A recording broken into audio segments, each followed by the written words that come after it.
I don't remember exactly when it began. Maybe it was a week ago, maybe longer. Time feels distorted when you stop sleeping properly. What I do remember clearly is the first night I heard it, something scraping against the floorboards beneath my bed. At first, I thought it was nothing. Old houses make noises, right? Wood creaks, pipes groan, the wind pushes against the windows. But this wasn't that. This was deliberate, slow, like nails dragging along the wooden floor just under where I was lying. I froze, holding my breath, my body stiff against the mattress. I told myself not to move, not to even blink. If I didn't acknowledge it, maybe it would stop. And eventually, it did. The sound ceased, leaving behind only the dull thud of my heartbeat pounding in my ears. I convinced myself it was my imagination, stress, a bad dream leaking into reality. The following night, though, I heard it again, louder this time. The same dragging noise, followed by a soft tapping, like fingers drumming idly against the underside of the bed frame. Tap, tap, tap, 3 times, and then silence. I didn't sleep that night. I just stared at the ceiling, waiting for something more. By the 3rd night, I was exhausted. My eyes burned, and my mind kept playing tricks on me. Shadows seemed to stretch longer than they should. Corners of the room pulsed with movement, though whenever I looked directly, there was nothing. Still, I refused to look under the bed. That thought alone filled me with a dread so thick it felt like a weight pressing against my chest. Then came the whisper. I swear to you, I swear on everything I have, it wasn't in my head. As I lay there in the suffocating dark, I heard it, right by my ear. A low, rasping voice that said, "Don't look under your bed." I bolted upright, trembling, my heart hammering against my ribs like it wanted to break free. But the room was empty. Silent. Only the pale glow of the streetlight outside seeped in through the curtains, painting faint stripes of light across the walls. I sat there, paralyzed, until dawn crept in. For days, I tried to ignore it. I told myself I was hallucinating from sleep deprivation. That's what I had to believe. But every night, it came back. The scratching, the tapping, the whisper that seemed to crawl inside my skull. I covered my ears, pressed pillows against my head, even tried sleeping on the couch. Yet no matter where I went, the sounds followed. And then the dreams started. Dreams of a face. A pale, eyeless face with a mouth that stretched too wide, grinning with jagged teeth. It would crawl out from the darkness, its limbs thin and spidery, reaching for me. I always woke up drenched in sweat, gasping for air. The echo of its grin burned into my mind. I'm telling you this because I know what you're thinking. You think it's just sleep paralysis or some kind of breakdown. I thought so too. But last night I realized it wasn't just in my head, because when I woke up, I saw the floor by my bed, and there were scratches, fresh ones, long, jagged lines etched deep into the wood. The scratches on the floorboard didn't look accidental. They were too straight, too angry, like something had been trying to count the rings under the wood or carve a map with its nails. I knelt there, fingers trembling as I traced one groove. The splinters bit into my skin. The scent of old dust and something metallic rose up, sharp and coppery, and for a moment I thought I could taste it on my tongue. That afternoon, I pulled the bed away from the wall. It felt obscene, as if I were exposing private places to the light. The mattress slid with a protest, and the frame creaked like a throat clearing. Underneath, in the hollow like a cave mouth, there was nothing. No creature, no hiding thing. Just darkness pooled like oil and the outline of more scratches leading back toward the corner. I stared until my eyes burned, and then told myself I had been imagining the whole mess. But I shouldn't have moved the bed. When night fell, everything changed.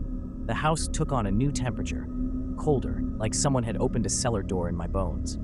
I tried to force sleep, but it would not come. Instead, I lay awake, counting breaths, listening to the house breathe around me. The tapping started before midnight, soft and patient, like rain on a distant roof. Then, beneath it, the dragging noise gained momentum. I held my breath and waited for the whisper. It came, that same rasp that had visited me before, but this time it was not close to my ear. It echoed from below, from the floor itself. "Don't look." I wanted to obey. I wanted to bury my face in the pillow and pretend the voice belonged to the house. But I'm a coward with stubbornness. Curiosity gnawed at me.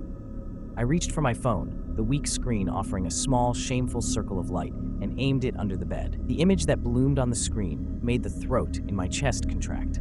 Eyes. 2 black hollows like the end of a tunnel, floating in a pale oval that the camera could not map properly.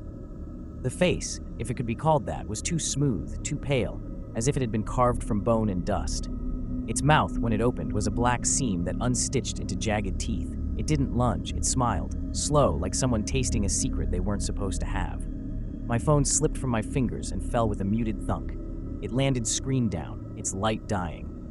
In the sudden darkness, the whisper changed into a laugh, a dry, papery thing that scraped along the underside of the bed. My spine tightened, and a hot, useless rage rose inside me. I told it to go away. I stamped my feet. I cursed. I called it names. The laughter met my words with a soft, placating hiss. Then, impossibly, it whispered my name. Not a version of my name I use, but the old one, my mother's nickname for me when I was small. It crawled through the floorboards like cold water, and my knees gave out. I fell back against the mattress, and the world tilted. The days blurred after that. I stopped leaving the house. Friends texted. I didn't answer. I shredded the blinds because I could not stand the stripe of streetlight that suggested the world out there moved on, ordinary and unknowing. The kitchen smelled of coffee left too long on the burner and something animal, like wet fur in a closed car. I tried to sleep during the day.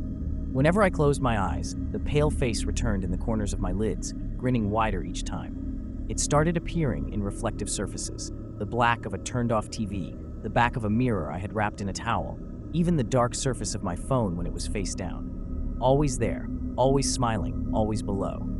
One night I woke to a weight pressing on the bed beside me. Not a hand, something broader, like a shadow pooling. And I realized with a nauseous, searing clarity that the thing had learned to come up just far enough to touch me without showing itself in full. The tactile memory is worse than the sight. A cool, papery presence drawing a slow line across my calf, like a finger tasting the fabric. I didn't scream. I didn't move. I learned then how small I could become in the face of something patient. I tried to fight back. I set traps, lint, pins, a circle of salt I had read somewhere would keep things at bay. None of it worked.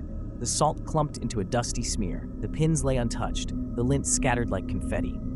The thing seemed amused by my attempts, as if each failure was a story it could tuck into its grin. Then one morning, or what I think was morning, the sound of running water woke me. It came from under the bed and built into a rhythm, drip, drip, drag, like something wading through a shallow pool. I bent, holding my breath, and peered. Beneath the frame, in that slit of darkness, there was motion, the long, barbed fingers of something dragging itself forward. They weren't hands I had seen on any animal. They were emaciated, jointed wrong, and their nails scored the floor like a woodcutter marking trees.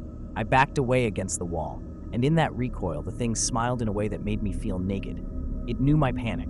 It was fed by it. It did not need to come fully into the room to own me. That night, it spoke a sentence that I can't unhear. You looked.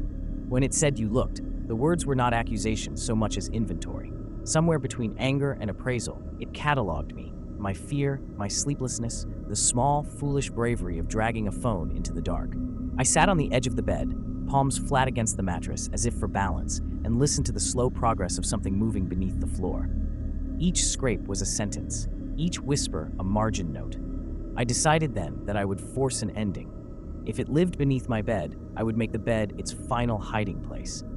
I brought every light I owned into the room. Lamps, my oven light, the harsh flash of my phone when it charged. Light, I thought, would make it recoil. I pulled the mattress all the way to the center of the floor and pushed the frame back so the dark under the bed was exposed, a wide, ugly mouth. I set up a ring of candles, ludicrous and romantic and foolish, but I wanted flame, a living thing, direct and warming. Flames do not whisper.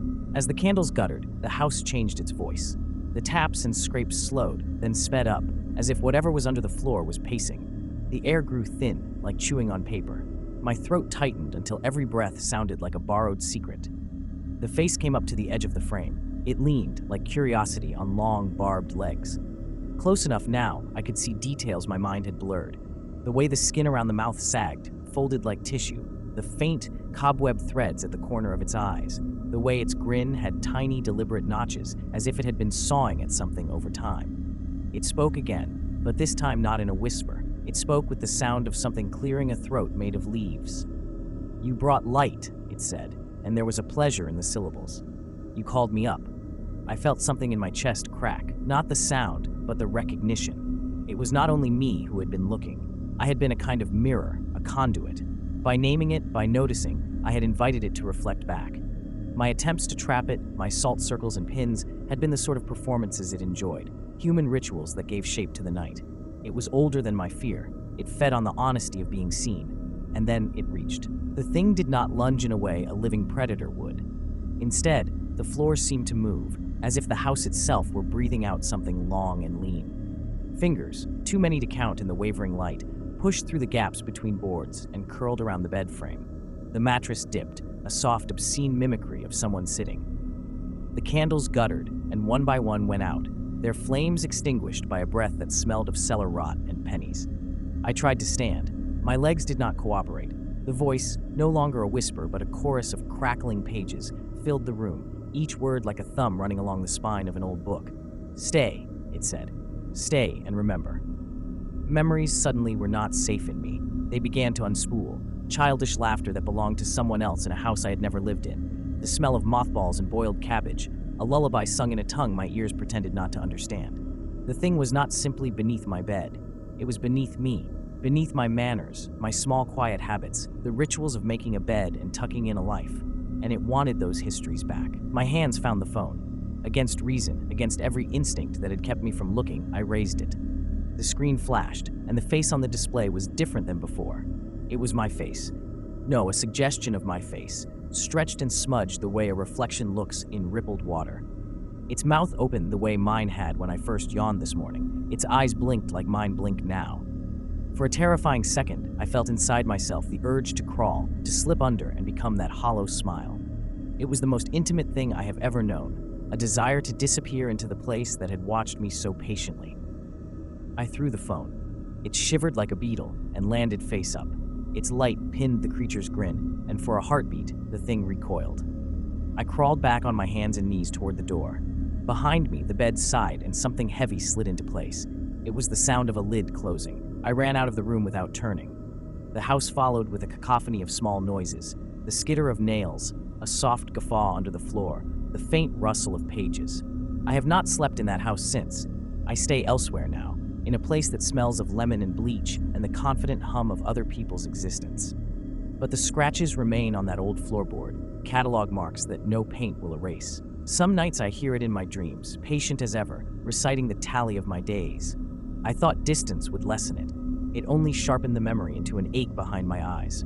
Once, late, when a plane passed overhead and the curtains made small weather of themselves, I felt something press against the sole of my foot, as if whatever waited beneath that house had found a new map and was testing it with a polite touch. I do not know if it wants my body. I do not know if it wants my memories, my name, my voice.